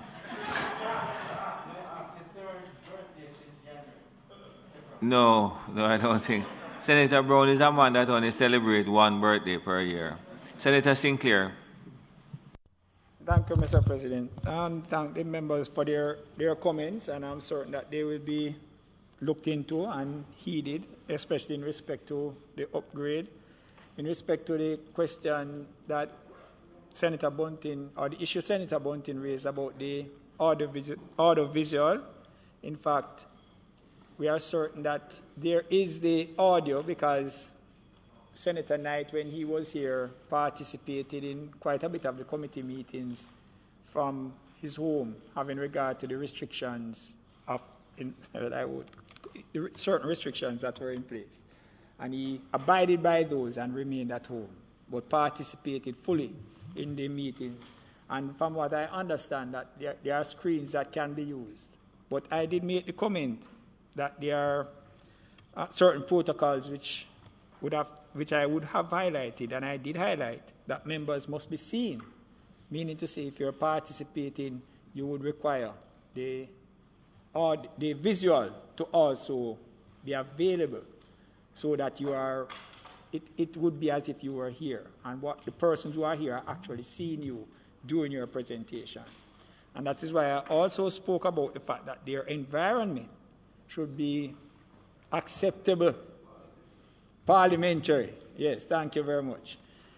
Because I've seen some in joint select committees, Senator Brown, I've seen some in joint select committees that appear on screen, and they must also be aware that they are appearing to the public by the public broadcast that have been in just shirts, T-shirts, or as the case may. I've seen that from parliamentarians. Yes, ma'am. So that is something that I did highlight, and I'm certain that members will keep that in mind. In respect to the issue raised by Senator Brown on the issue of benefits, you can't claim traveling if you didn't travel. So, but the other benefits that you are entitled to is something that you would continue to get. So with that, Mr. President, as I said, I thank all persons, and I ask for the motion to be approved. The members would have heard the report from the Standing Orders Committee of this Honorable Senate, would have listened to the contribution of the various members, and I ask the question whether the motion is approved. Those in favor? Aye. Against? Ayes have it. Just before I call on the Minister, I will say that Senators Longmore and Morris had intended to make a brief intervention on the motion for adjournment for Child's Month, and I have asked that the contribution, Senator Morris, be made next week in view of the nature of today's sitting. So I thank you very much. Minister. Thank you, Mr. President. And on all accounts, it's very much appreciated. But I would ask, Mr. President, just that we acknowledge that Teachers' Day was 2 days ago, and just to acknowledge very briefly their contribution to national development and to they are the very heart of our education sector. So we pay them tribute as a Senate, even very briefly as we move into the celebrations of Senator Brown's birthday, which I'm sure he's inviting us all to attend. Minister, may I just say that a member had already asked to speak on Teachers' Day. Wonderful. And what I'm going to do is to have that at the next session as well. Okay, very good. Because I know that Senator Morris is going to want to contribute. Very well. Thank you, Mr. President. Mr. President, that being said, it is not intended to do any further business today. So I ask that the Senate be adjourned for a date to be fixed. Members, the question is that the Senate be adjourned for a date to be fixed. In favor? Aye. Against? This Honourable Senate now stands adjourned.